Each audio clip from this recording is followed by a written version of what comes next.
Well, good morning, everyone. Good, good. Thank you so much for your patience. I guess after, what did they say, about last night, right? We had a great time at the reception. It was a standing room only. We had a great time. The food was excellent, and more importantly, the conversation was on point. And our conversation today, as we in turn kick us off, talking about environmental justice. So we appreciate everyone being here bright and early. If you have not partaken, definitely you have continental breakfast in the back. I wanted to thank Sodexo as one of our sponsors for, in turn, being a sponsor to pay for that breakfast for us. So we appreciate that. Let's give Sodexo a round of applause.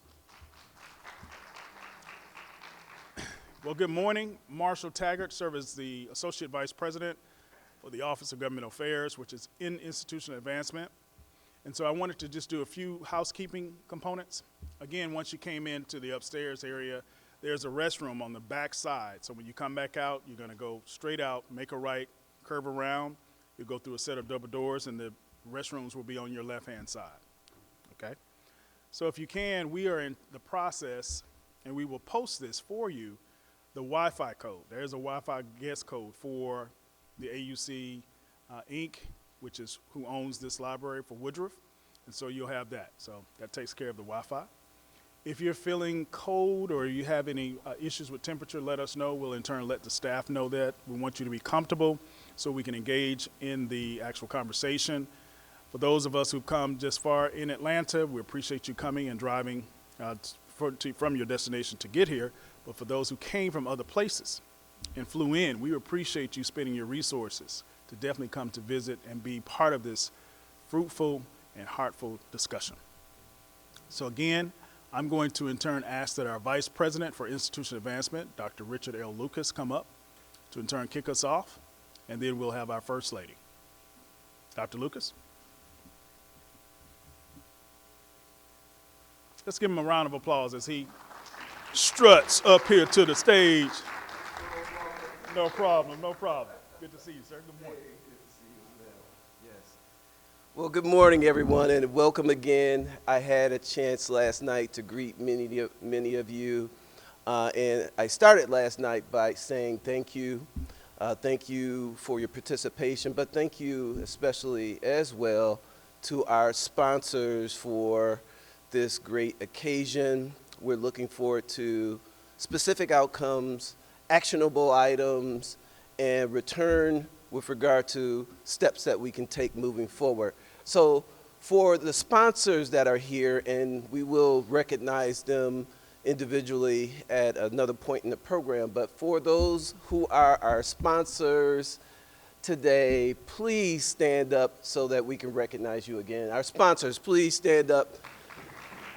And let's say thank you to our sponsors. We appreciate all of your support and your time for this great event as we kick off our Environmental Justice Summit. So thank you again. Let's give them one more round of applause. Indeed, it is my pleasure this morning to welcome an individual that is at the heart of our moving forward this initiative on behalf of Clark Atlanta University. And let me start this way as an introduction for her.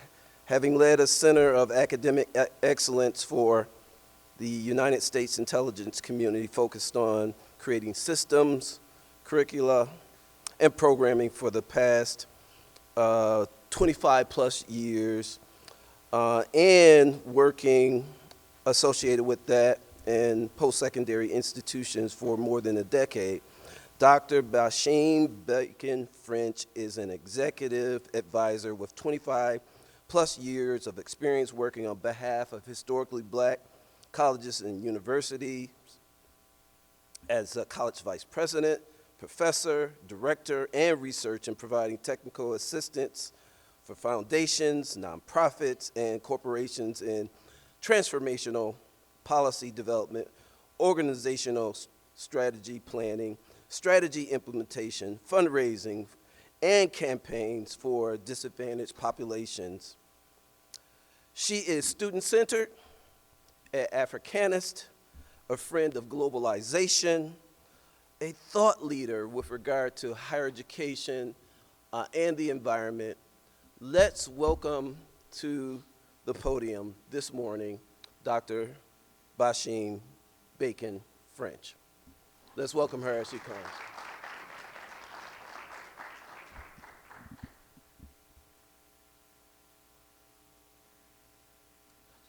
Thank you. Do I need to keep this up? Does this need to stay up for a while? Okay. Yes, thank you. Good morning, everyone.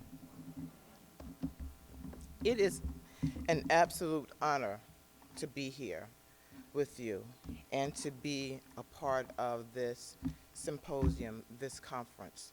Thank you to our sponsors again, and thank you to the committee. I want to acknowledge the committee members. Would you please stand, Dr. Lucas, Mr. Taggart, Mr. Wendell, Dean Chaudry, would you all stand? Did I miss anyone?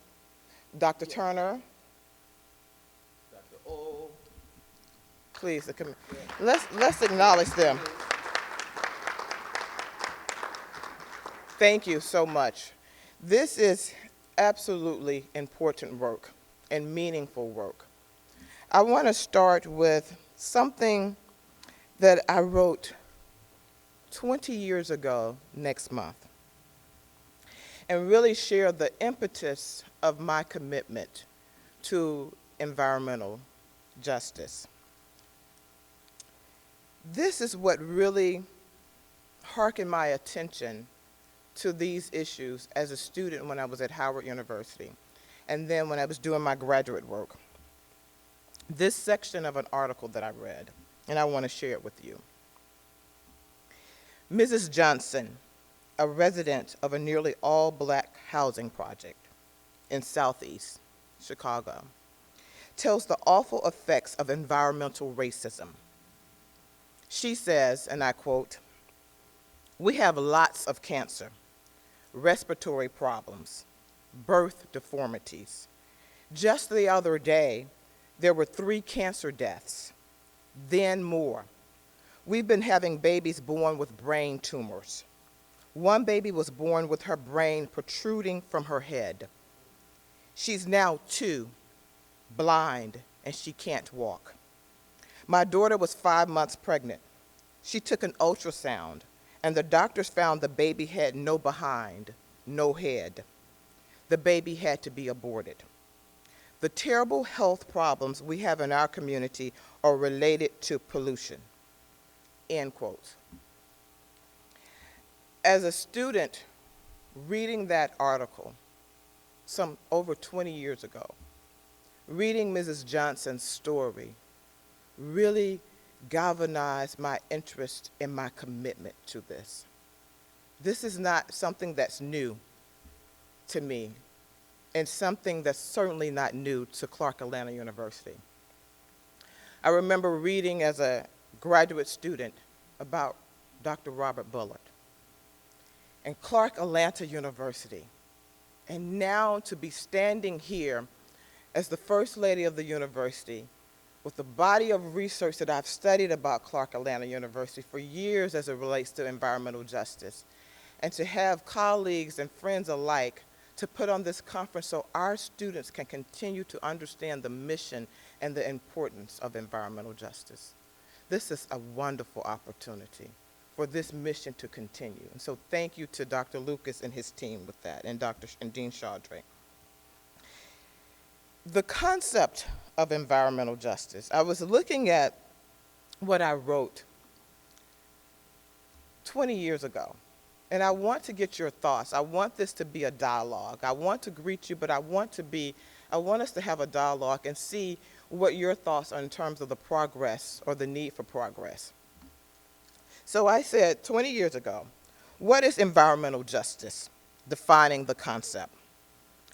Until recently, environmental equity as a concept did not exist. Many minority and poor communities acknowledged that they were the recipients of a preponderance of environmental hazards. Yet, environmental equity was not well defined as a concept and an issue. What do we think about that? Is it well defined today? Some say yes. And why do you think so?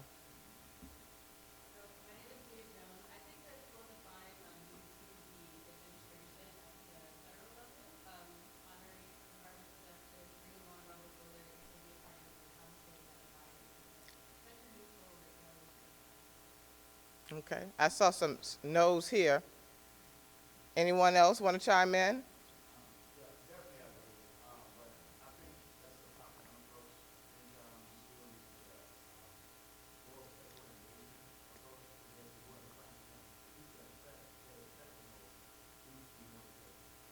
Okay, okay, thank you for your input. During the 80s, the coining of the phrases environmental racism and environmental justice changed the way many viewed their environment. Equity in environmental policies was now considered a human right. This issue, and this is what I wrote 20 years ago, so I'm not speaking for, had been neglected by the federal government. And for the most part, environmental justice has also been neglected by environmentalists who mainly focus on nature and environmental concerns and not human welfare. Prominent interest groups such as the Sierra Club and Friends of the Earth focused on lobbying for the protection of nature rather than environmental ethics related to humans. Government intervention focused on endangered species, ozone regulation, and environmental regulations. In the most basic sense, the term environmental equity refers to the need to redress the current injustices against populations in polluted environments who are disproportionately poor and minority, so that no particular group disproportionately bears the burden of man-made environmental consequences. Environmental racism is often used because statistics show that race is the most significant indicator in determining the probability that a community is polluted. Environmental racism is seen as an extension of institutionalized racism in housing, employment, land use, education policies, etc. Environmental racism in any environmental policy, practice, or directive that differently affects or disadvantages, intentionally or unintentionally, individual groups or communities based on race or color. The environmental justice movement, many argue, has its roots in the 1960s during the Civil Rights Movement. Dr. Martin Luther King Jr. went to Memphis in 1968 to support black garbage collectors in the quest for better pay and environmentally safe working conditions. The environmental justice movement, many argue, rose from the protest tenets of the civil rights movement, where people of color in various communities protested the inequity of environmental protection services in their communities. So I greet you with this concept in mind. This is important work that affects us all. Affects us all whether we're involved in it or not, right? We live in various communities. Our family members live in various communities. We have various experiences. So who better than HBCUs, historically black colleges and universities, to continue to lead this charge? We educate the majority of black PhDs, the majority of medical professionals, MDs, the majority of military officers, the majority of black federal judges. We are the black intelligentsia. And we have a responsibility of making certain that we are at the table when we discuss these concepts and when we develop policy related to environmental justice. And so again, thank you for your participation. I will join you again at the end of the day, hopefully. I'm the chairman of the Board of Trustees for my alma mater. This is my first board meeting that I will be chairing, the Alabama School of Fine Arts.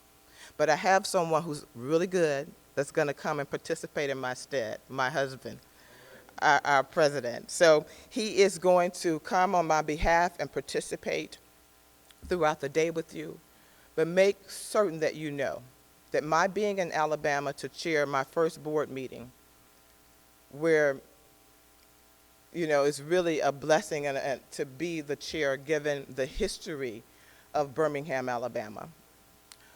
Make certain that you understand this issue, environmental justice, is important to me. It's important to the pedigree of Clark Atlanta University. And it's important to our president and my husband, President French. Thank you again and welcome to this historic meeting.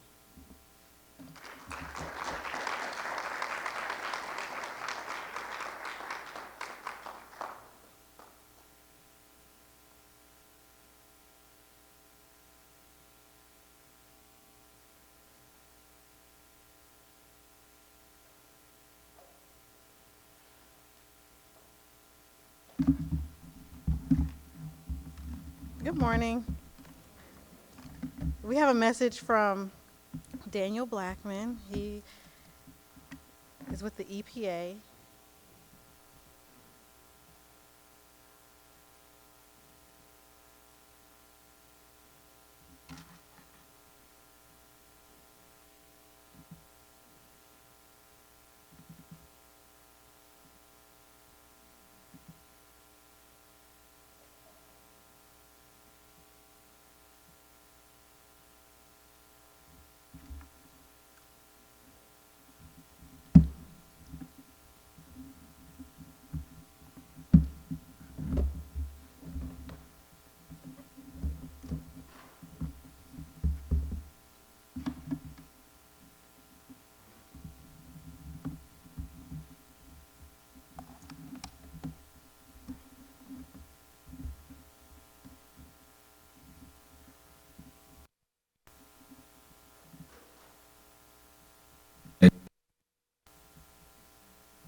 Greetings from the United States Environmental Protection Agency.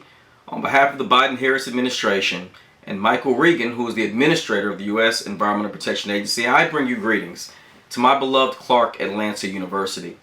As a very proud alumnus of Clark Atlanta University, I'm very excited to know that each of you are here today to be a part of the Environmental Justice Summit. Now here's why this is important. This is a time in our country where social justice and environmental justice, and yes, external civil rights, must parallel each other. Our most vulnerable communities depend on it.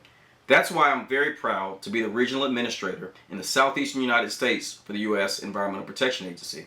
Those states include Florida, Alabama, Georgia, Mississippi, North Carolina, South Carolina, Kentucky, Tennessee, and yes, 6 federally recognized tribes. And speaking of those 6 federally recognized tribes that represent our most vulnerable indigenous communities, I'd like to give you a Native American proverb that says, "We do not inherit the planet from our ancestors, we borrow it from our children."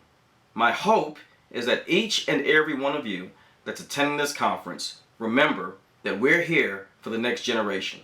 As a matter of fact, one of the sustainable goals of the United Nations says that we are well able to meet the needs of the present without compromising the ability of future generations to meet their own.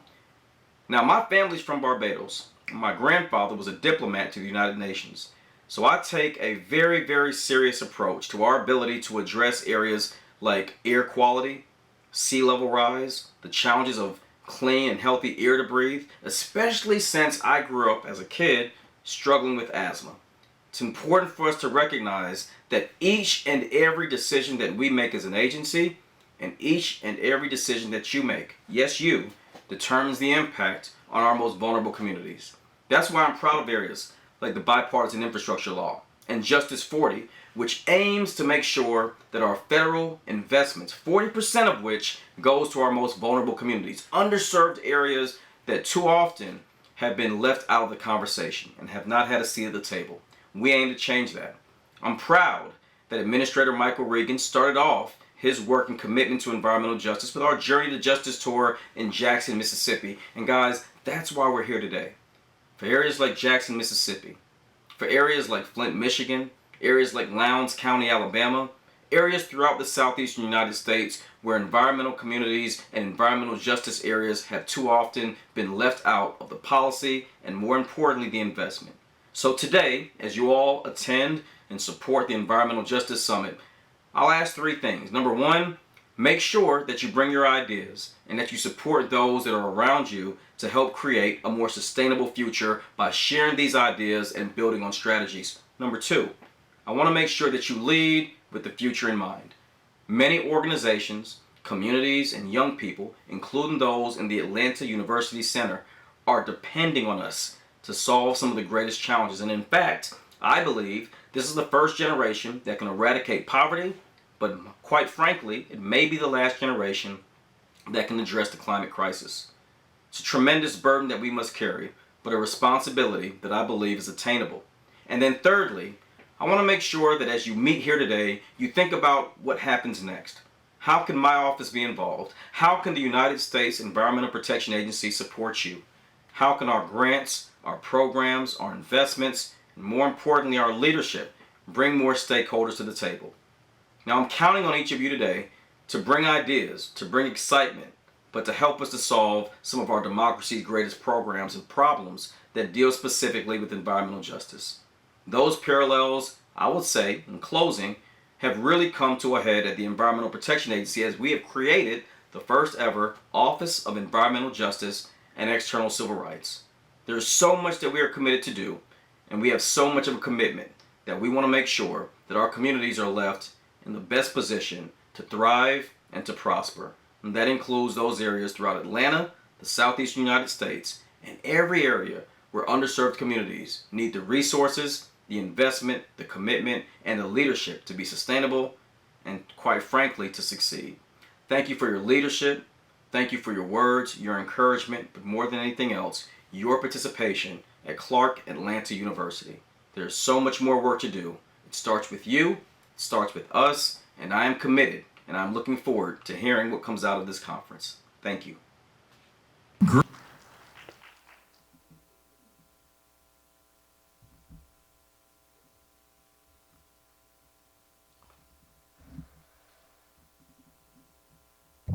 Hello, I'm the Reverend Dr.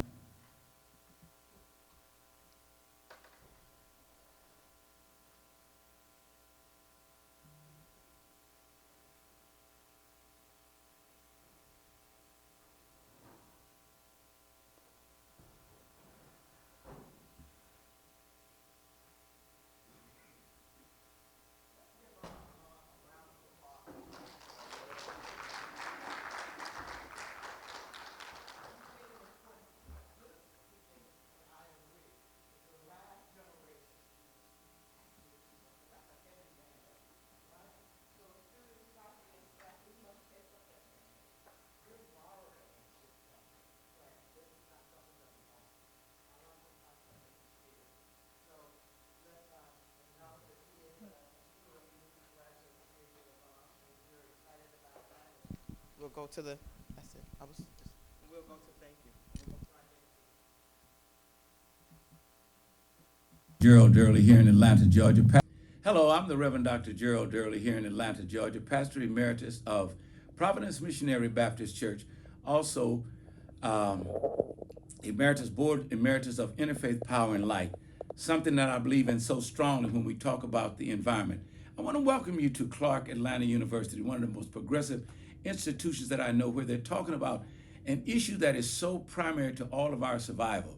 It's one thing to talk about climate change and the mitigation of climate change, but until you become actively involved by getting involved in talking to your fellow students and others, that success can ever be achieved. It's very important when we talk about the justice era. I came up in civil rights, talking about voting rights and human rights and the rights of people to have the ability to buy where they could afford. Those were constitutional rights. But I believe very strongly in 2023 that it's a constitutional right for everyone to have clean energy and clean air, water that they can drink, access to health care. These are important issues, and that's why a conference like this is so important that you've come. It's so easy to talk about floods and to talk about hurricanes, but when you get intricately involved to understand why these elements are so important. So as a civil rights person, now I combine civil rights with environmental rights. And that means justice rights, not just equality, but equity.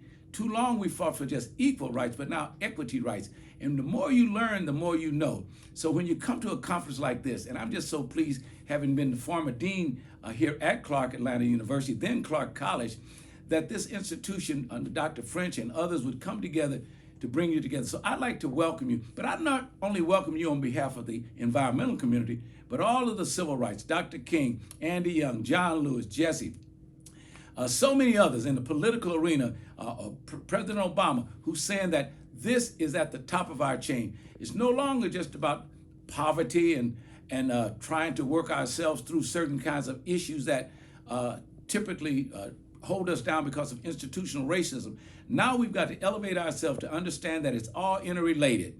Crime, healthcare, is all tied into the environmental justice movement and environmental equity. So I'd like to thank all of you for coming. Enjoy the conference. Get involved. Remember this, do not bow, do not bend up, do not back, and do not break. Stay in the movement. This is your time. This is your now. I'm so excited that you're here. The environment is the foundation from which we'll all grow. And it's not for the next generation either. It's for your generation. Thank you.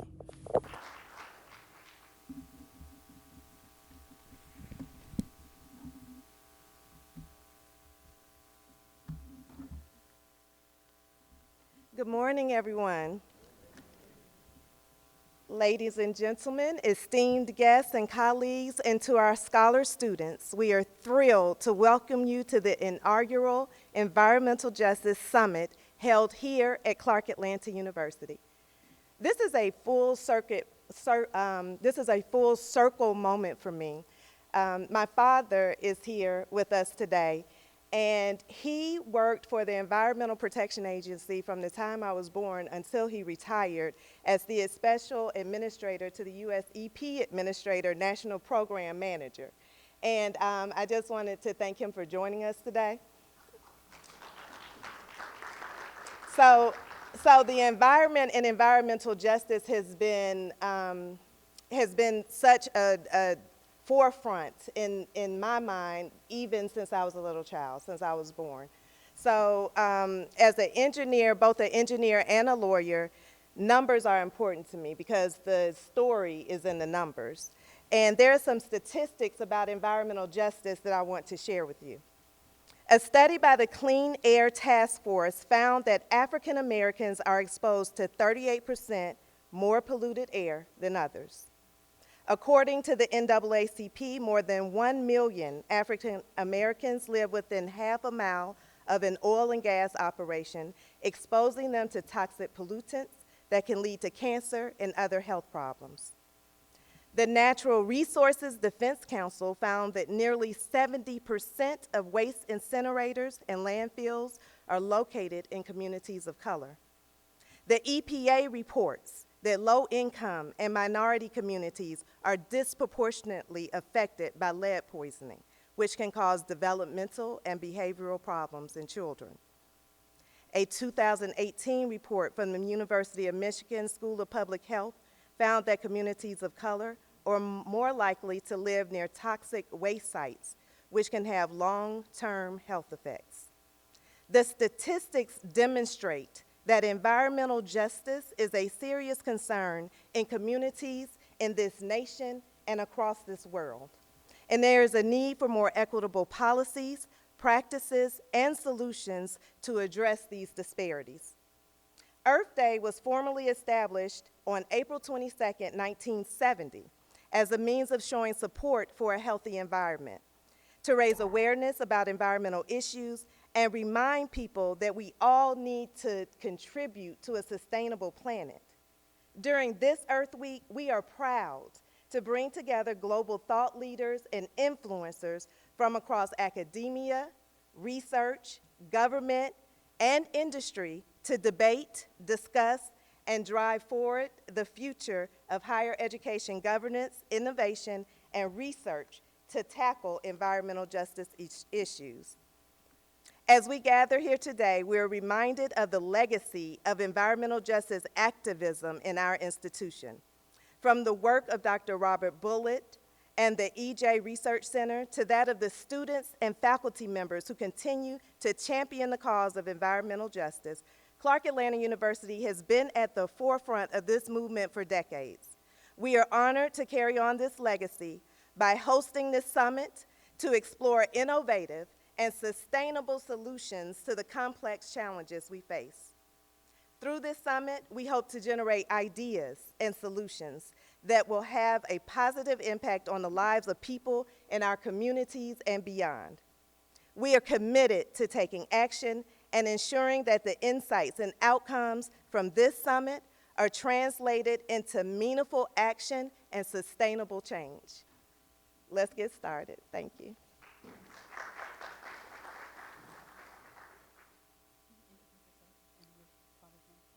Oh, I didn't introduce myself, everyone. I am Ravina Baskerville-Lottie. I'm the director of the dual degree engineering program. And I am so sorry, my father's name is Jesse Baskerville. That's who's sitting in the back. Thank you.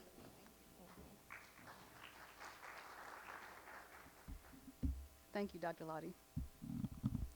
So I am Mila Turner, and I am an environmental justice researcher and also working in the Department of Sociology and Criminal Justice. Excuse me, the W.E.B. Du Bois Department of Sociology and Criminal Justice. We just recently changed our, reclaimed our rightful title. So you already heard from our First Lady about why HBCUs are poised to lead at this moment. And I want to add a little bit more context to the purpose of why we're here today. So as an established leader in the field of race and justice scholarship, Clark Atlanta University has a long-standing commitment to understanding societal processes and applying tools to better understand them. The very first American studies of social life were conducted by W.E.B. Du Bois right here at CAU, which was Atlanta University at the time when he arrived in 1897. Du Bois was working to debunk myths of racial inferiority by studying urban conditions, including environmental concerns related to housing, like the shanties or slums, and poor sanitary conditions within cities. And it wasn't just him. He had a team of Atlanta University students and alumni. Really, Black scholars from all over the nation came to study with him because they could do hands-on research studying social life that they couldn't do anywhere else in the country. So his process was to use social scientific inquiry to understand and document the progress that had been made by Black citizens since emancipation until the time when he was studying in the early 1900s. Also learning about the extent of challenges that remain to be addressed. So it was a lot about the progress we made, but understanding the challenges that remained as well. Atlanta University was truly the center of intelligent and thorough study of Black life. Now let's fast forward to the early 90s. Not even a full century later, the Environmental Justice Resource Center was established at CAU in 1994 to serve as research, policy, and information clearinghouse on issues related to environmental justice, race, and the environment, as well as civil rights, facility siting, land use planning, brownfields, transportation equity, suburban sprawl, and smart growth. And so the goal of the center is to assist, to support, to train, to educate people of color, students, professionals, grassroots community leaders to facilitate their inclusion into the mainstream environmental decision making. And that's, one of the primary goals of environmental justice, the aim for fair and meaningful involvement. And the EJRC, the Environmental Justice Resource Center, excelled in doing so. Now we can fast forward a little bit more to the present moment. Really, I would say from about 2020 until now. Historically, Black colleges and universities have been the center of attention and news stories, I would say, starting about with the election of Vice President Kamala Harris and continuing over the last few years to recognize our outstanding students and alums and institutions.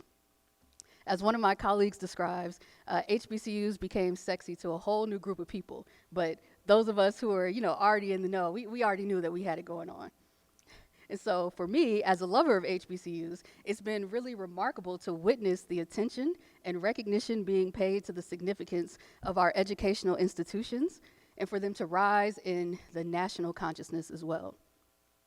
But in all of that well-deserved attention and praise, what's often left out are discussions of sustainability and the impact of climate change, which are vital considerations for sustaining our beloved institutions, both physically and intellectually. Out of more than 100 HBCUs in the nation, 75 are in southeastern states: Alabama, Arkansas, Florida, Georgia, Kentucky, Louisiana, Mississippi, North Carolina, South Carolina, Tennessee, and Virginia. The institutions in these states, along with the 10 HBCUs in Texas and Oklahoma, are facing higher risk from the negative impacts of the world's changing climate. These impacts include increases in the occurrence and severity of extreme weather events, accelerating sea level rise, more extreme heat days, poor air quality, and higher energy demand. For example, average daily temperatures across the South are increasing annually, and according to a recent report from the Intergovernmental Panel on Climate Change, we can expect more of that unless massive changes in production and consumption behavior worldwide occur. So that should not be a surprise to anyone who is an Atlanta native, really across the Southeast region. And it's getting hotter. By 2050, the Southeast is projected to experience even more extreme heat days, and that's a heat index above 105 degrees. Along with these concerns, coastal HBCUs also have to contend with those rising sea levels, changing coastal ecosystems, increased vulnerability to flooding and extreme weather events like hurricanes. Are we ready? Are we ready? Every institution of higher education should already have an emergency operations plan, but we've got to go a step further than just making a plan. Our HBCUs play a critical role in providing leadership and supporting our surrounding communities.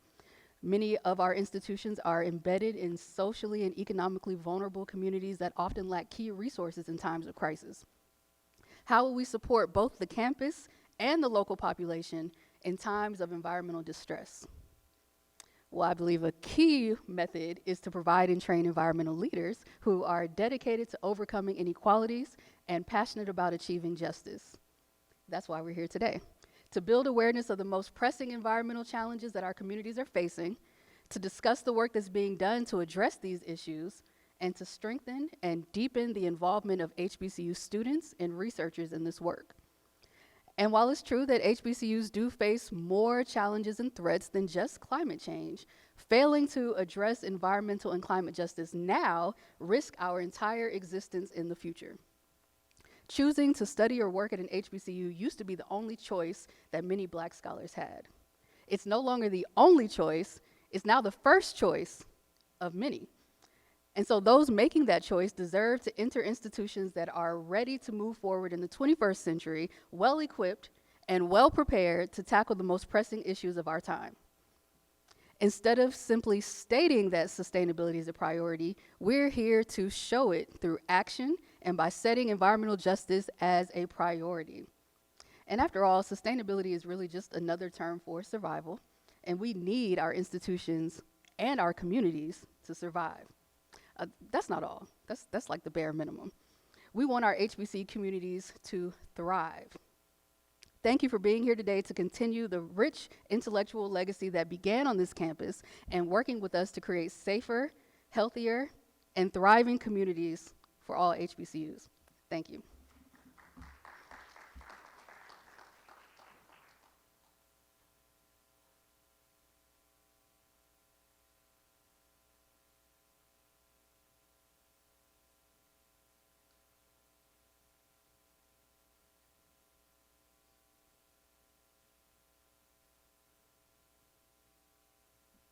Let's give my two colleagues, Dr. Lottie and Dr. Turner, a round of applause. They have set the tone. I wanted to say to them, they in turn did the academic rigor, the exercise to put together a white paper to really address this issue. And that's how we came together to understand what our purpose and how we wanted to proceed with having this. So this has been over a period of a year. And in turn, all the players came together for us to have this actual environmental summit. And so we really appreciate this opportunity. I'm going to go ahead and for the sake of time, I'm going to go ahead and ask if we could Ms. Shonda Farley, who serves as the Chief Sustainability Officer for the City of Atlanta, the Office of Resiliency, to come up. She will in turn serve as our moderator. And then if we could actually bring up our panelist. Come on up, Shonda. Thank you so much. We really appreciate the partnership with the City of Atlanta. Let's give Shonda a round of applause. We appreciate it. So you're welcome to have a seat here. There should be microphones in the chair. Okay. We can also bring up all of our panelists if we can. Good. Now, I won't steal Ms. Farley's thunder. She will in turn introduce accordingly. So again, sit back and be ready to in turn to learn more about what we're doing here for this opening plenary. Each one of our panelists will in turn be speaking about the 3 areas in which we're focusing on for the summit. And of course, that is health disparities, climate, and energy. Ms. Farley?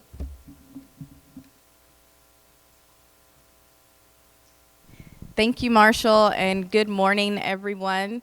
It is always good to be on the Atlanta University Center campus. I went to a PWI, which I'm sometimes teased about, but some of my first experiences with sustainability and what I came to understand and connect to as environmental justice happened right here at the Atlanta University Center. So my background's in buildings. I went to architecture school and worked in design. And when I came to Atlanta, the housing market crashed and my job disappeared. And so thanks to a similar moment that we are in right now with federal funds related to pandemic recovery or financial pandemic, as was the case in the mid-2000s with the financial crisis, I ended up at Southface Energy Institute. And I didn't get to Southface Energy Institute because of my background, maybe because of my background in buildings, but it was actually because of how I grew up and working in my parents' restaurant. So we had a restaurant, and my great-grandparents had a garden, and sometimes whatever we were growing in the garden is what ended up on the menu at the restaurants. That wasn't called farm to table then. That was, you grow the food, you eat the food, based on what season it is. My first job was following behind the waitresses, scraping the food off the plates into the big slot buckets, and my cousins who had farms come down, pick up those slot buckets, take them back up to the farm, feed the pigs with it, right? Wasn't talking about that as composting back then. Me and my next door neighbor, we used to walk around in the summer, pick up aluminum cans, take them down to the dump, and recycle them, and that's how we got candy money, right? So all of these things were happening in my life, and it wasn't that I called them sustainability.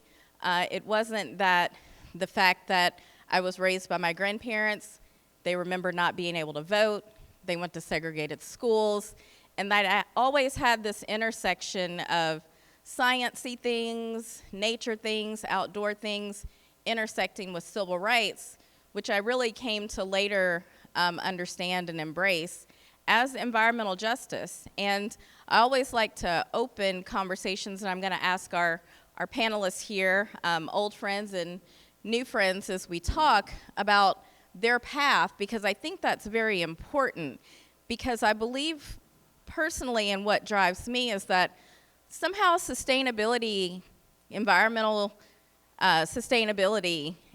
responsibility has now been repackaged and sold back to us as something that is not for us, something that we did not innovate, something that is not inherently our culture. Now it's wrapped up in a really confusing utility program that we can't access, or something else that we don't understand. Clean energy, environmental justice, it is a trillion-dollar, multi-trillion-dollar global market. Black communities spend about $40 trillion on energy in the United States, and probably less than 1% of that are we actually in charge of producing or directing.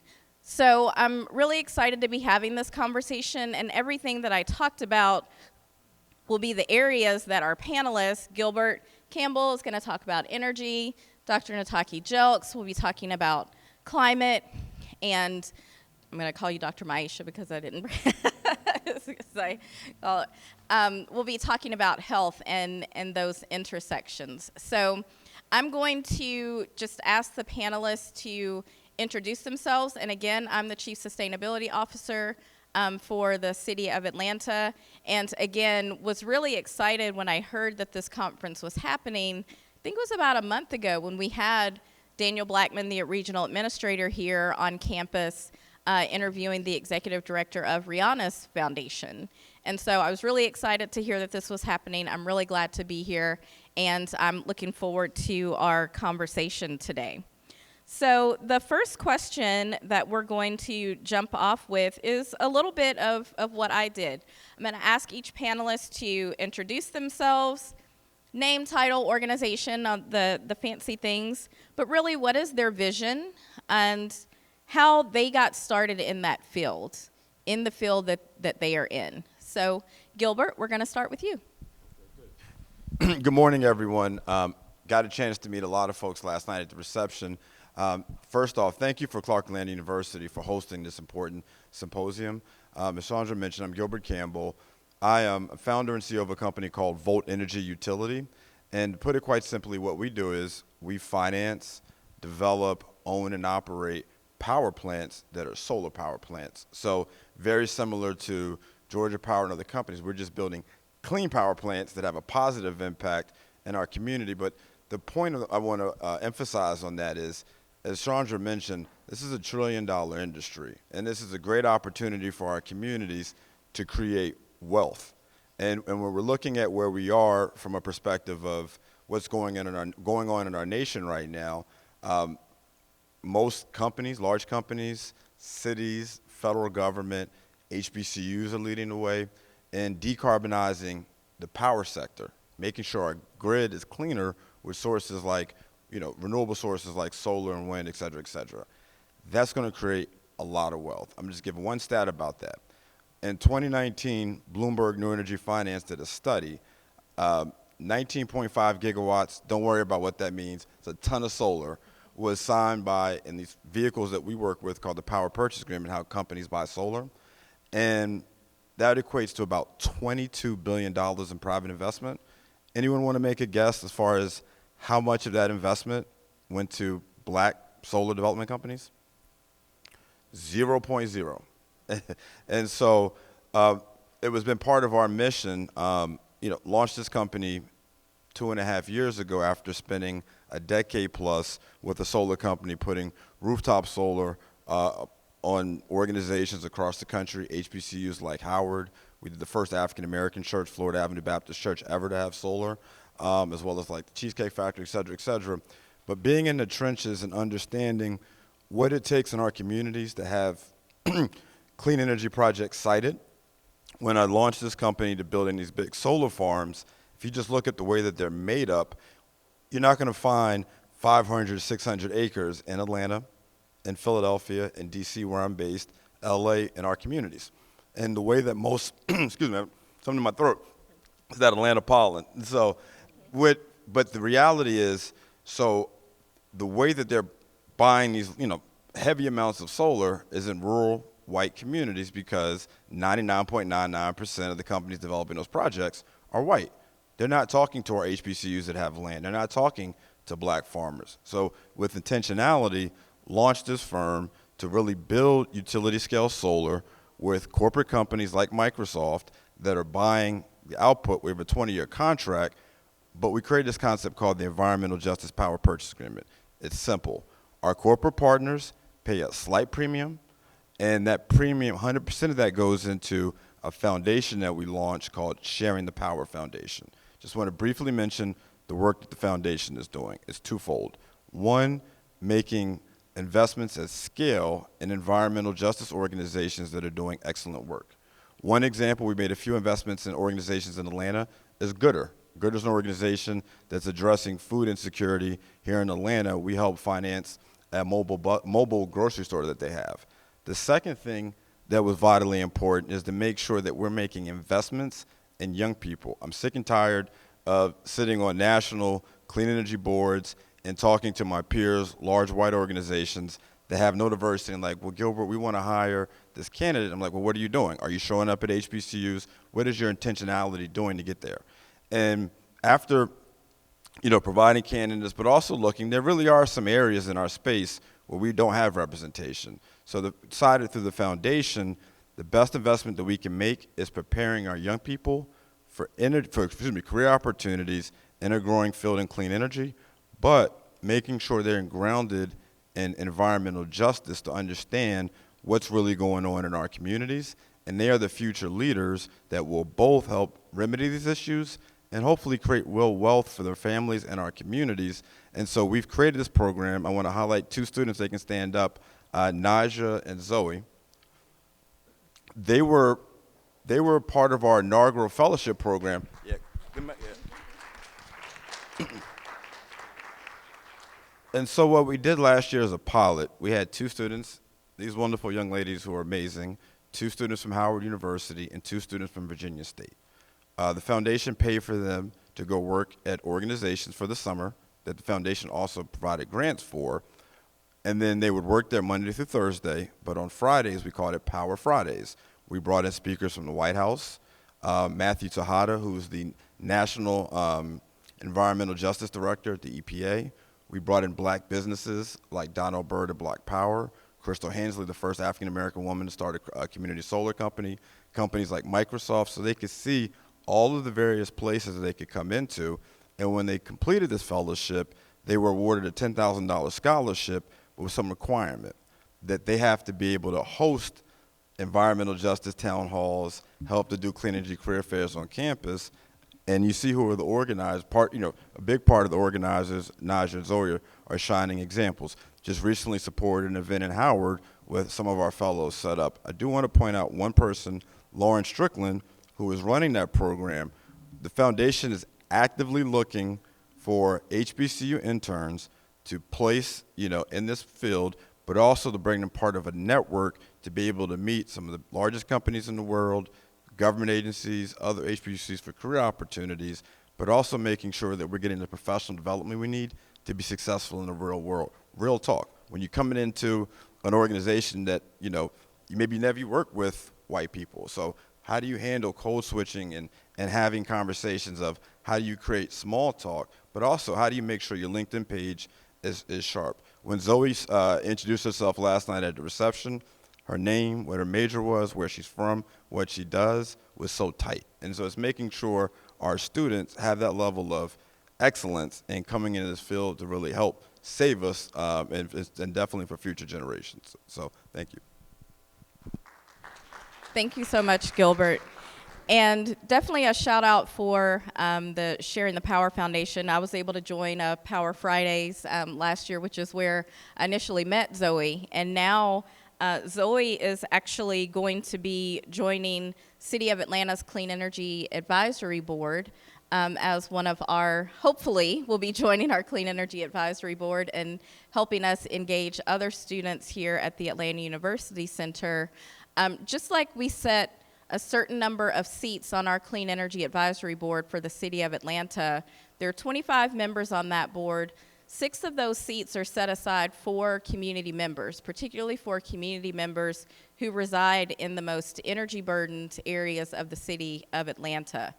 These are areas of the city where people are paying utilities that are sometimes 3 to 5 times that of the wider, wealthier zip codes north of the city.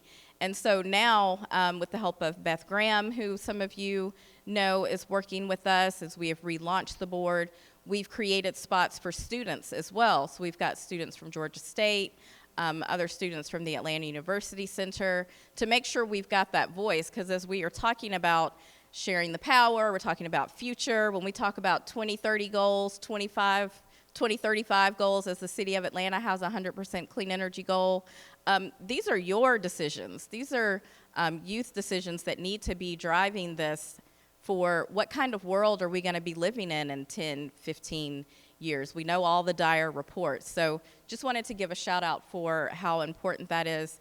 And it's also an intentional alignment with Mayor Dickens, and he has declared 2023 the year of the youth. So all city departments across the city, all city employees have been asked to host interns, engage interns, partner with the city to bring visibility to your programs.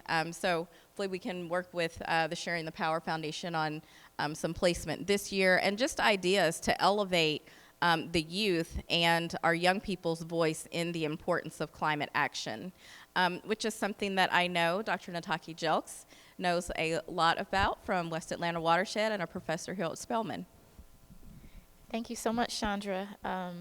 It's a pleasure to be here with such esteemed panelists.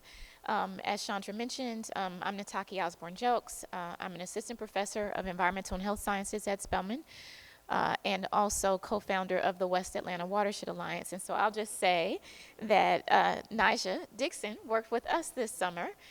So if you have some other placements, we'll take those. And I have to just also, to Chandra's question about how we kind of got started, I have to give a little bit of a shout out to the Atlanta University Center for shaping me in terms of the work that I'm doing today in environmental justice. Not only do I have a faculty appointment at Spelman, but I'm a Spelman alumna. And during my time here at Spelman, or in the AUC, I was able to study under Dr. Robert Bullard when he was here and running the Environmental Justice Resource Center. And so that had a very profound impact on what it is that I'm doing today.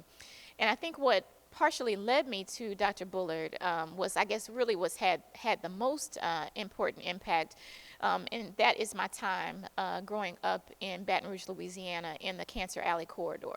Now, I'm originally from Mississippi, but had spent some time, we lived in a lot of different places. In fact, we lived in Atlanta for a while. My father is a graduate of Atlanta University. So we were here when I started school, but for a long period in my adolescence, we lived in Baton Rouge.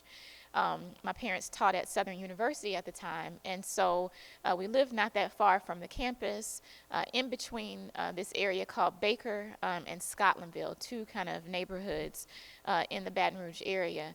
And really within a mile of where we lived in our middle-class neighborhood, there were polluting facilities, petrochemical companies. And so that was really my first, kind of, I guess, my awareness was raised with respect to the fact that these petrochemical companies were in close proximity to a lot of communities of color. We know a lot more about, lower income communities of color, but even, as I won't say we were upper middle class or anything like that, but, it was a basic, kind of middle class neighborhood. People owned their homes, and we lived less than a mile away from one of these pollution generating facilities. Before I moved to Louisiana, didn't have any, health concerns to speak of. While I lived there, and this was just anecdotal, but I had these light colored splotches on my skin, on my legs, on my arms. Nobody could ever figure out what it was. I went to the doctor, had a battery of allergy tests. They couldn't figure out if there was some food that I was eating. They could never identify if there was some personal care product that I may have been using. But they gave me a topical cream and sent me home. And it never cleared up or went away until I moved away from Louisiana. So to me, there was something there that said that there was a connection between something in our environment and what was happening, what was manifesting on my skin.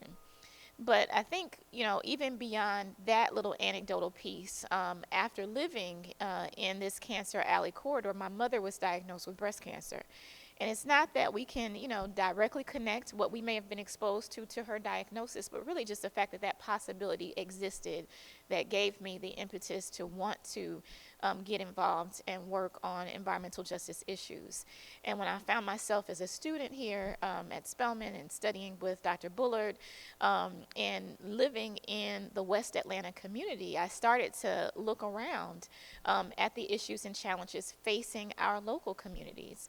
I started, working with the Southern Organizing Committee for Economic and Social Justice that used to have an office in the West End area. I was working with communities in Northwest Atlanta who were, battling landfills and, other issues and challenges that they felt were impacting their health in a negative way. And, I had no other choice but to get into that work because when I looked at my own community, there were impacts. And at that time, as I think Dr. French was saying, earlier, this is, 20 years ago, this idea of environmental justice had not had the same level of prominence that it has today. There was no, other than I will say 1994, Bill Clinton, when he was president, did pass an executive order that looked at, how federal funds, if federal funds were going into projects, then you had to have some sort of assessment to make sure that those projects were not impacting low-end and communities of color in a negative way. But still, we didn't have, this, I think, the same level of investment. And, environmental justice was not the household, name or word or term that it is today. So, starting out, I remember even talking to some of my peers, in the Atlanta University Center, after I graduated and came back, to homecoming, and people said, okay, what are you doing? You're doing that environmental stuff? Is that the, kind of save the whales stuff? That's what people were saying, and it wasn't, the connections weren't being made. When you thought environment, you did think nature, you thought wilderness. Things out there, not things impacting us here in urban areas and in cities.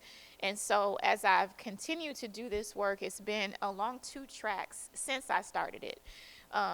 Even as a student, as I was starting to do the work, I was creating, programs for youth in West Atlanta communities to get them, engaged in hands-on activities to teach them about the environment and environmental justice. And then I was working with communities. And so that's kind of what I continue to do today, being able to teach and train and equip the next generation of environmental and climate justice leaders, whether that be here at Spelman or in the broader community, and then working through organizations like the West Atlanta Watershed Alliance, where we're working in community and trying to elevate local community knowledge and engage community members in community science efforts in which we are collecting data about our environmental conditions and analyzing that data to try to push for actionable change in the environmental and climate justice spaces.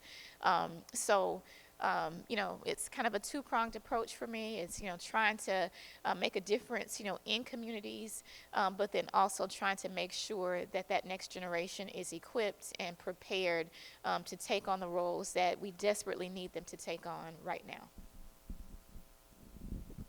Thank you, Nataki. And next, we're going to hear from Dr. Maisha Standifer. I was excited to meet her, and I'm excited to hear us now bring in health into the conversation, which for me, kind of being on the energy side, I've always said health is the gateway drug to energy. We all get that, right? Yeah. We all get health. Definitely, and thank you for having me here and moderating this session along with my esteemed panelists. And as everyone has mentioned, the health outcomes detrimentally impacted. We're talking about environmental health disparities and environmental health inequity and climate justice. And what happens? What does that mean? I am assistant professor. I'm director of population health over at Morehouse School of Medicine, which is a few blocks over from Clark Atlanta University. I am also housed within Satcher Health Leadership Institute, and some of you may or may not know the namesake of our particular institute is named after the 16th U.S. Surgeon General, David Satcher, who was also the president of 3 medical institutions, Meharry Medical College, also with Drew Medical College and Morehouse School of Medicine, and also a graduate of Morehouse College. So we have a great representation of the Atlanta University Center Consortium being, housed definitely and formulating some of the environmental landscape and the research that is occurring. So I, like Nataki, I am a Spelman alumna and was formed, and I'll say cultivated in terms of some of my knowledge and initial early experience under Dr. Bullard here at Clark Atlanta University. I'm also a product over at Morehouse College, Public Health Sciences Institute, and I'm a, I guess 4th generation HBCU, had graduates, but my grandparents graduated from Atlanta College along with Morris Brown, so I am Atlanta University Center baby, right? So I am coming back because it is with great knowledge that I'm coming back to Morehouse School of Medicine on the treatment and also prevention perspective. And so and I'll get in a little later after some of the other questions, but I'll talk a little bit about my early experience, kind of anecdotally, but then also knowing that it is evidence-based as well. My father is, I wanted to connect with Dr. French, is from Birmingham, Alabama, and also a little city outside of that, and some of you who may be familiar with Alabama and Birmingham, a lot of coal burning factories. And at that time, when we would go down, I'm originally from Ohio, go down and spend summers down in Alabama and Birmingham, we would, play, and we would see the coal, kind of in the air, and it would be kind of soot on, in the area, the neighboring area, of course, in the valley, where often the soot settled. And we remember early on, my great-grandmother was sick, but we never really understood, and then we didn't see her for one summer, and not understanding that was her second radical mastectomy that she had. And actually, growing up, coming into Spelman College, I had learned that her first radical mastectomy was when my father was young, and she was about 40 years old. And knowing the treatment of African-American women back in the 50s and what happened, I was told that was, a good outcome, that she was able to have some type of surgery. But having both of her breasts removed due to her diagnoses, and learning that her sister, who lived down the street in the neighborhood, her best friend, so there were at least 10 individuals in her immediate surrounding radius that was up the street from Miles College, another HBCU, that women were diagnosed with advanced stage breast cancer at an early age. And so as I matriculated through Spelman College, coming over under Dr. Bullard, and then also being cultivated, I was the president of NAACP at that time, Dr. Benjamin Chavis, and the UCC report came out, so it was all coming in alignment.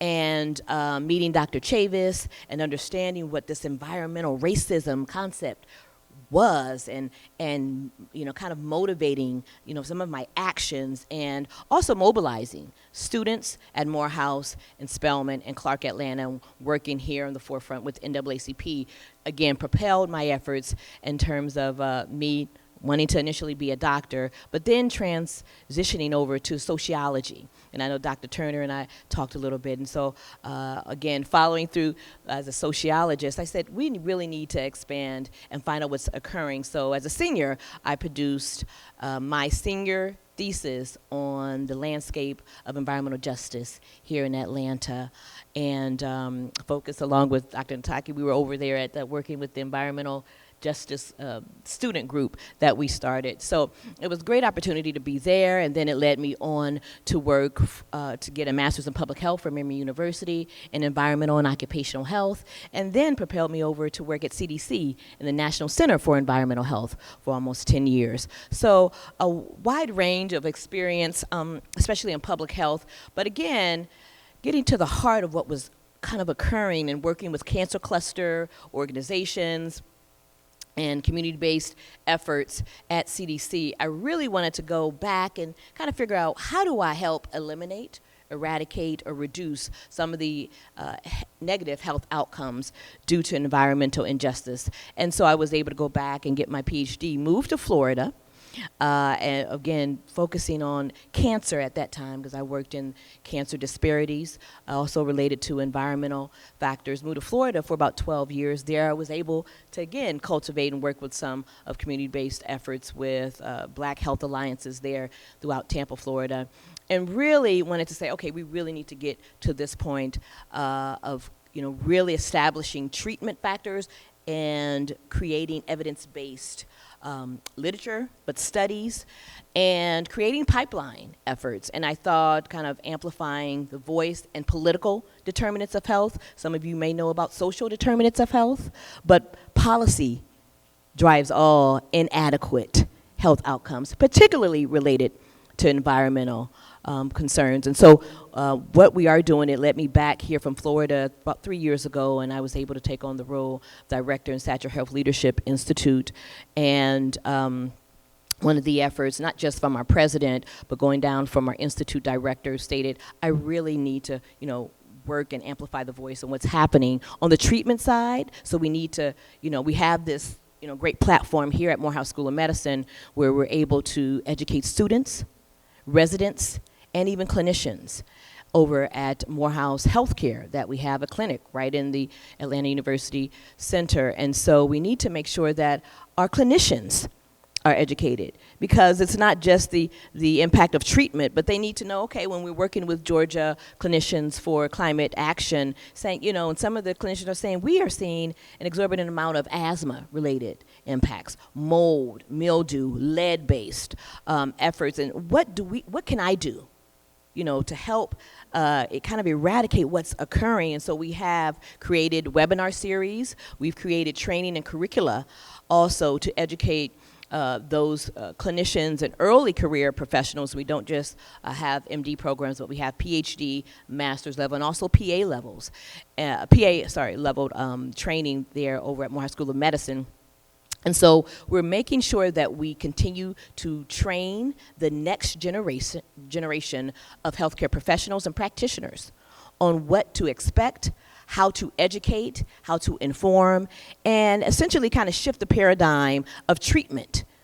That's what we do. That's what we do at HBCUs. That's what we do. We shift the paradigm because we know what has impacted our cousins, what's impacted our mothers, our grandparents, and what's going to impact our children, right? And so we're creating that sustainable efforts that we're doing. We're actually looking at kind of incorporating some of these courses and the training efforts that we have over within our medical school curriculum, along with our master's in public health programs. But also we need to make sure, and I don't know if many of you heard that we most recently were approved to open up another clinic with Fulton County. Morehouse Healthcare is open in Fulton County due to the healthcare desert that's in South Fulton.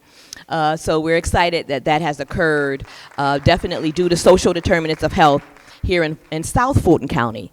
We talked about a little bit about North Fulton, a little bit different, variability in terms of resources there, but South Fulton. And so we're excited because we are here.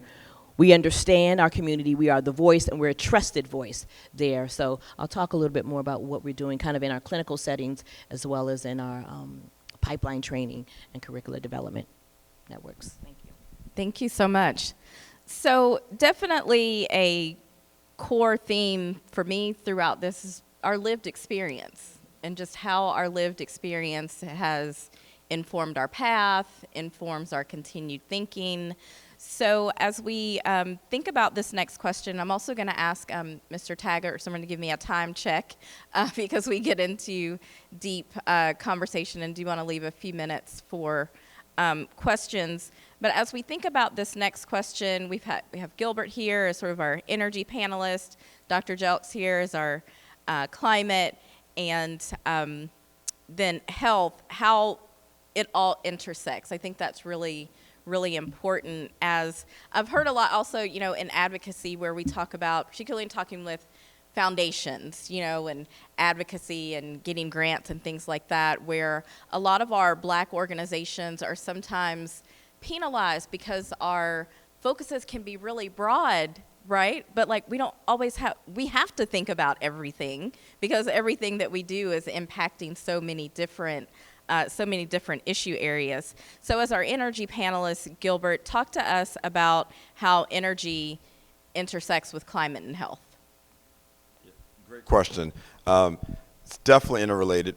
Going back to how the traditional systems have been set up in this country, where we've had the wrong type of energy infrastructure in our communities that have led to all the environmental health disparities that my esteemed panelists have talked about. So, you know, again, as I mentioned in my previous comments, we're making a transition to clean energy. It's not going to change everything, but we have to prioritize through smart policy where those projects are located.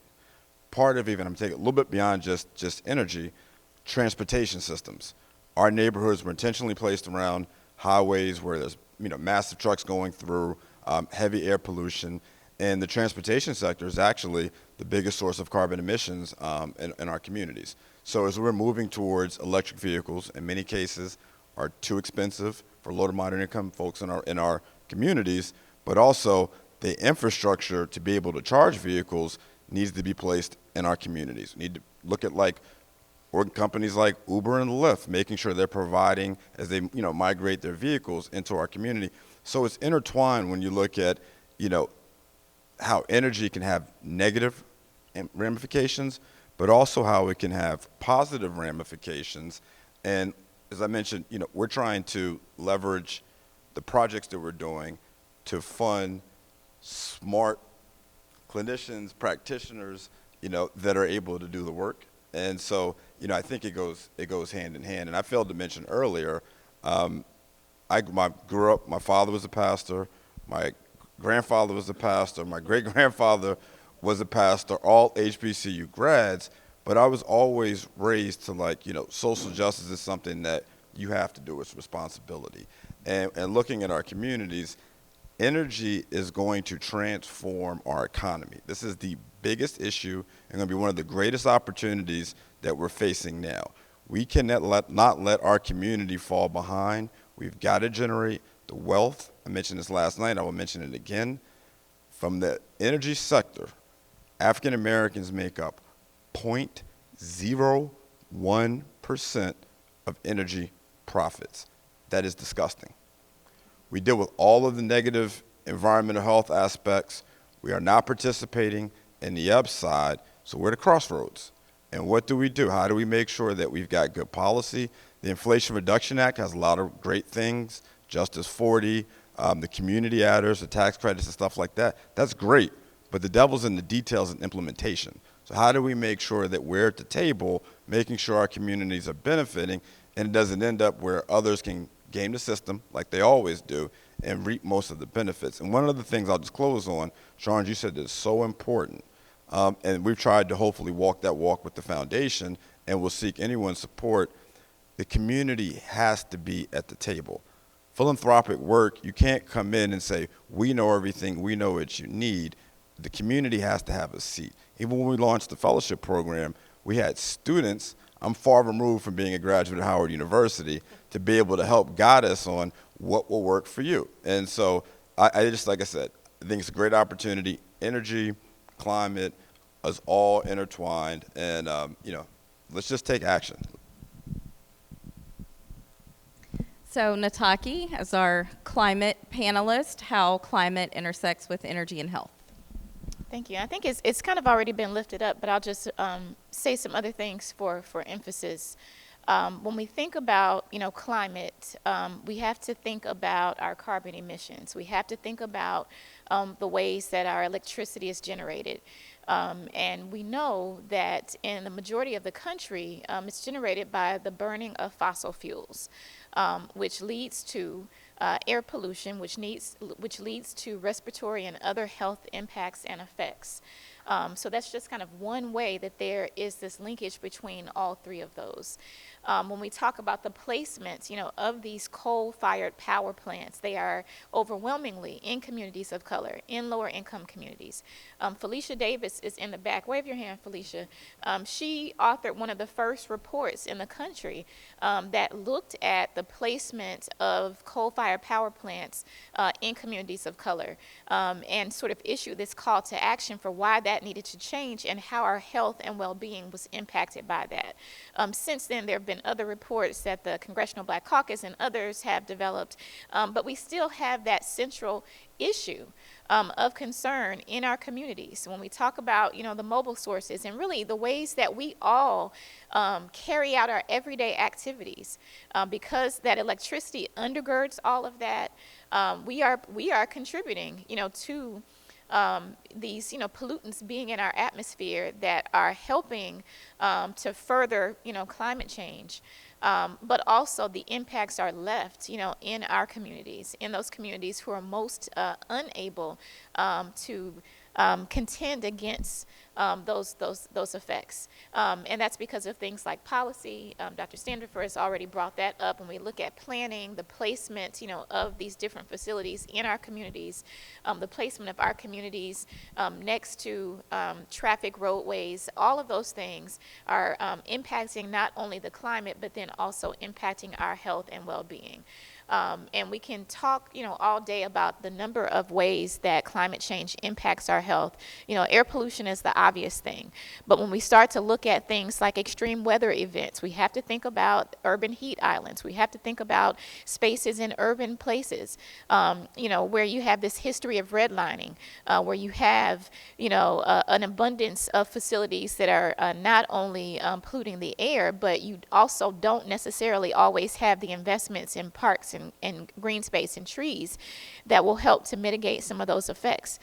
So the communities that are often the hottest and dealing with extreme heat are communities of color, are low-income communities. Those are the same places where we might not have air conditioning. We might not have central air or central heat.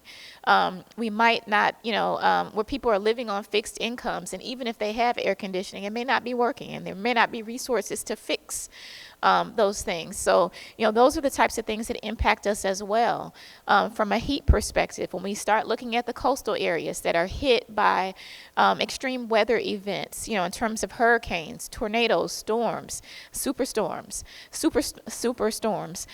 etc., again, the common denominator, communities of color, low-income communities, being impacted from a health perspective, losing property and land, being displaced, from the places that people live in. And there are all sorts of, ways that our communities and our broader society are impacted.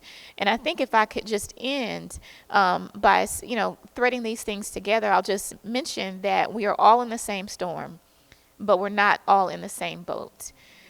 Everybody is being impacted by climate change, no matter who you are or where you live. But some communities, our communities, have been made through policy, through racism, to be more vulnerable than others.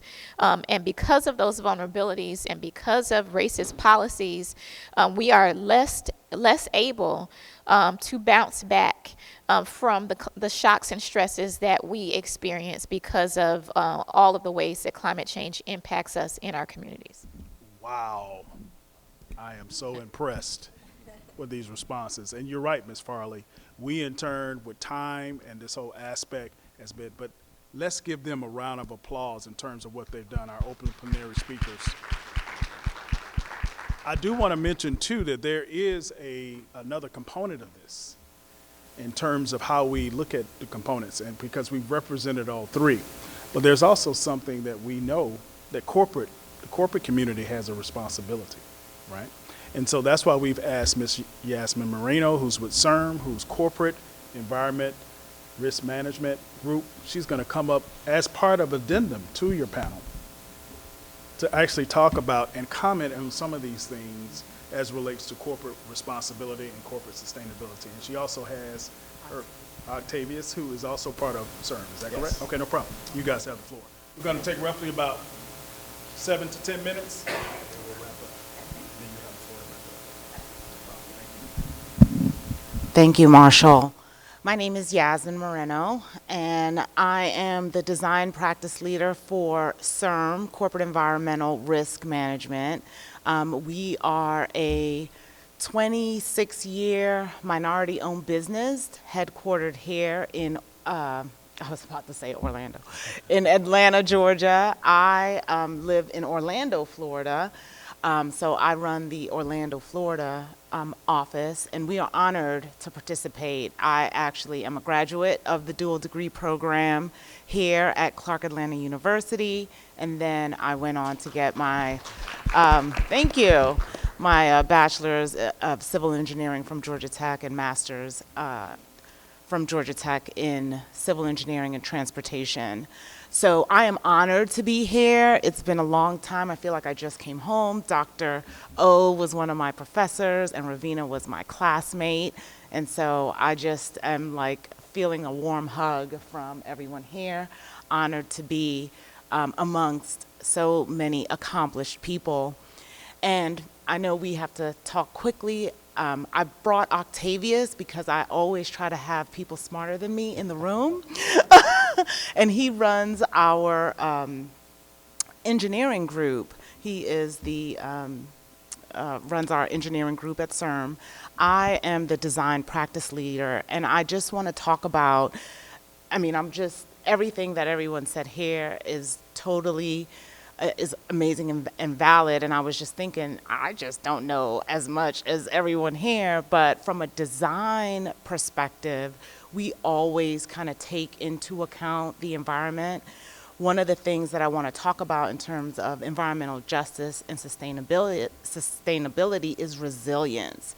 So we try to bring that resilience piece in, and because I live in Florida, I experience these hurricanes directly, and so one of the things that hit me right after Ian last year was how devastating, you know, obviously it was for the coast, and to your point, those communities, not communities of color, Hurricane Ian made landfall as a Category 4, over $1.3 trillion of damage, but those resources were sent immediately to rebuild. They rebuilt a bridge in an unprecedented amount of time. I think it took 30 days.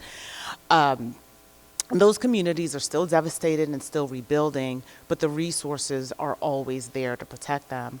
But I remember the morning after the hurricane, and I chose a community to live in because I am a civil engineer, that had underground utilities, that was built as a planned community. And I remember that morning, my girlfriend was like, we cannot get out of our community. Our community is inundated. So it was really like a tale of two neighborhoods. One that was inundated with water, and this is, you know, a day after the hurricane, she could not physically get out, whereas we were like picking up branches, you know, from our neighborhood. I live in a very, you know, tight community, but it's just the difference. And so when we talk about resiliency and community, these are things that we can do. When you choose, and not everyone has this opportunity, but when you look at, okay, is this house in a floodplain? Are there underground utilities? What are the modes of access in and out of a community? You know, as some of us do not have the opportunity to live anywhere, what are the transportation access points to that community? Is it one way in or one way out? When I lived in Atlanta, I lived right here in the AUC, I lived in the West End, and I was very spoiled. And then when I got my first job and moved out, I moved to Alpharetta, which was like a huge mistake. I didn't realize that traffic, literally, it was one way in and one way out. And when I got out of there, I was like, I'll never do that again. You need to have access points, because if we're not in the coast, but if you need to get out for whatever reason, there has to be multiple ways out. So these are the things that all of us can consider as we talk about resiliency. What happens in a disaster? So I know our time is limited, and I want to turn it over to Octavius, who is going to talk more about environmental justice. Thank you, Yasmin. No, that was good. Thank you to the panelists. So much I can comment on. I've actually studied Dr. Bullard also. Environmental justice is something near and dear to me. I'm from Birmingham, grew up in Birmingham, grew up in what you would call an environmental justice zone, Superfund site. It's called, well, it's the northern Birmingham area. I grew up in the Tarrant, Inglenook area. And so with that, it's just 2 years ago, 2021, ABC Coke. I still remember when I used to come down the hill and smell the stench, the smell in the air, but we had gotten used to it. ABC Coke, they are a Drummond company owned by Drummond, and they basically take coal and they heat it in a low oxygen oven called a coke oven, and it leaves this high carbon leftover residue, which they used in the process of making steel. Steel City, Birmingham, right? I remember when you used to see off in the distance this big, tall, silo-looking cylinder building that had like a torch on the top of it, looking like, I guess, the Statue of Liberty, or if you're from Birmingham, you know Vulcan statue.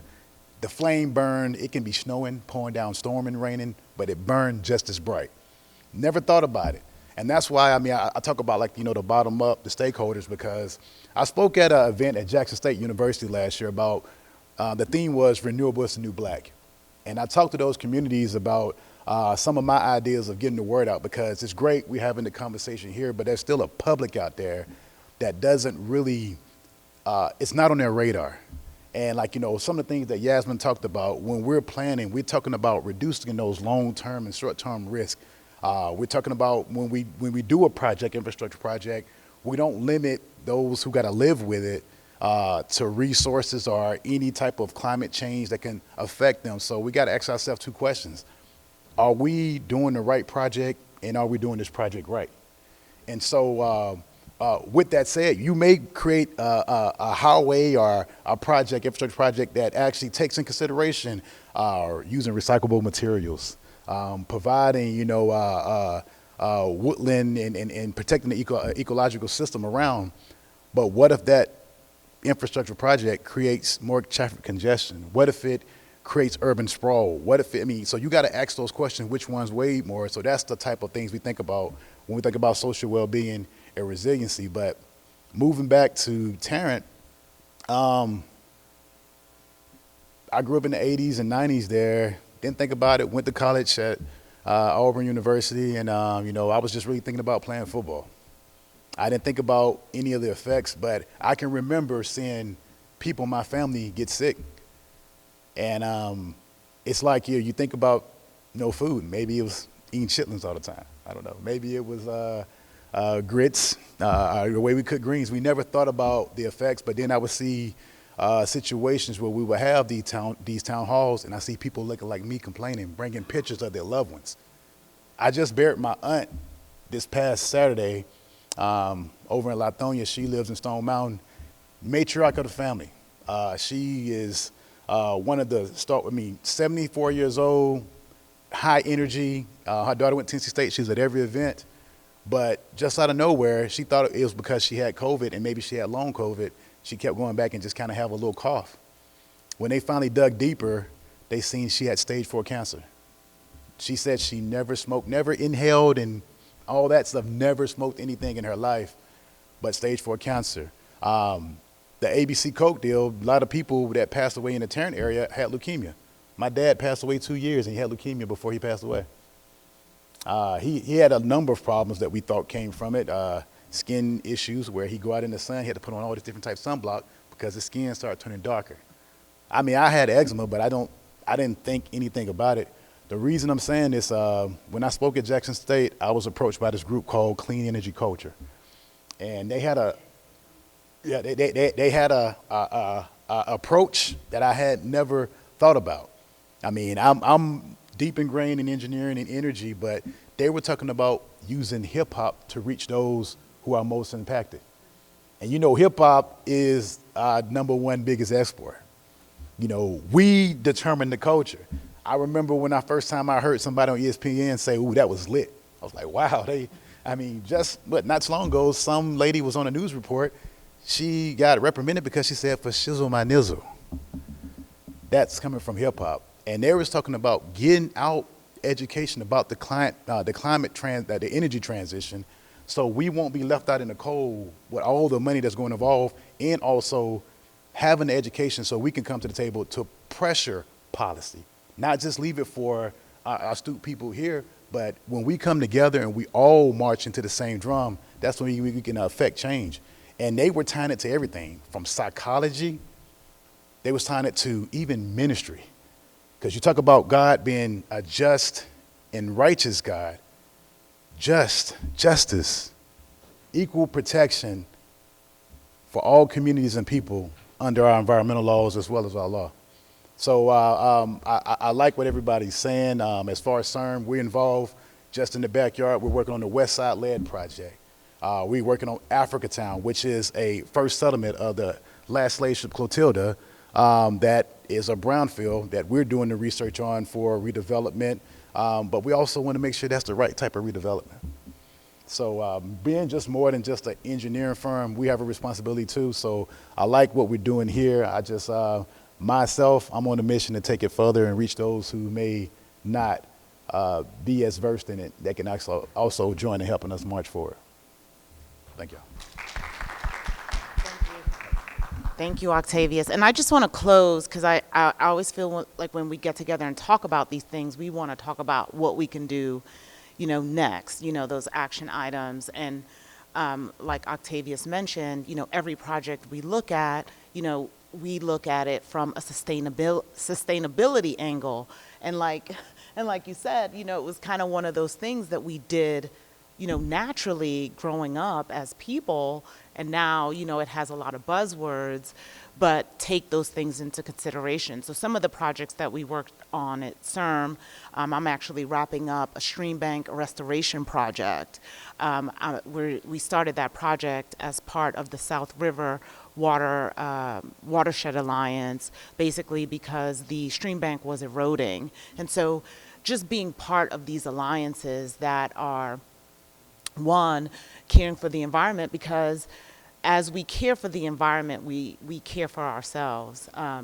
Access, transportation access for people, and then utilities, energy, utilizing solar, utilizing natural sources of energy to do our work. So, and then just in design, one of the main things that I focus on is a lot of stormwater. So one of the projects that we worked on is right here in the West End in Noda Park. So it's part of the Atlanta Beltline, and it should be coming online hopefully soon. But we did that park project using bioswales, stormwater retention, and we actually sought a site certification. So sites is sort of like LEED, but for site projects, and basically, just like Octavia said, using reusable materials, utilizing stormwater to retain stormwater on site instead of sending all that stormwater into our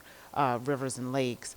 And one last project that I started 10 years ago, a complete street project. So, as these roads that you see need resurfacing, one of the things that I worked on they called it green streets back then, now they call them complete streets, is utilizing the existing pavement, kind of grinding it up and laying it back down instead of taking all that material off, bringing in tons of trucks and new asphalt, which, as we know, is a fossil fuel, but being able to recycle that material right in place and lay it back down. So those are some of the initiatives that CERM is utilizing on their projects, and we just want to continue this conversation into the future.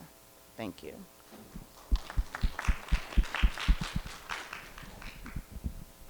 Thank you so much. It was wonderful to hear about those projects and the accountability and responsibility that we are able to bring to our work when we are recalling that lived experience, and we feel very deeply the responsibility to our communities, because nobody's going to do it for us.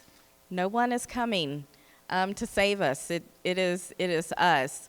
So in thinking about that, as we close, I would like to give the panelists with one final question, 60 seconds, to almost. What is the one thing you wish people knew about energy?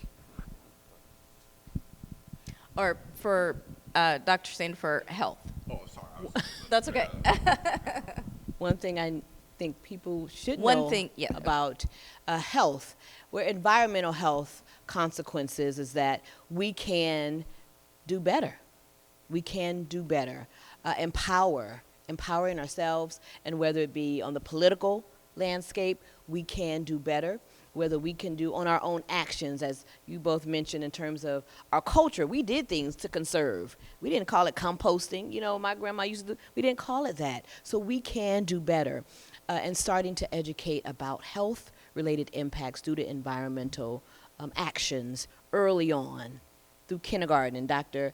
Nataki talks about this in creating those pipeline programs. And the 3 R's, what do we do that when my son comes home and states that? I'm like, how do you know that? But making sure we're impactful and we're intentional about what we do. So again, making sure we empower individuals about their own health and being able to work with that. Climate change is real. It's happening now. It's not something for the future. We're all impacted now, and we all have a role in helping to address it, especially for our communities who are most vulnerable. Energy efficiency. I own a solar energy company, but that is the simplest, most effective way for our communities to do small things to make an impact. And just lastly, as I said before, energy is a major tool in our toolbox to revitalize our communities, to make sure we improve environmental health, we create excellent jobs for our young people, and we create entrepreneurship opportunities to reimagine what our communities should and will look like. Thank you so much. And thank you to this panel. Please give them a round of applause. Fantastic way to close.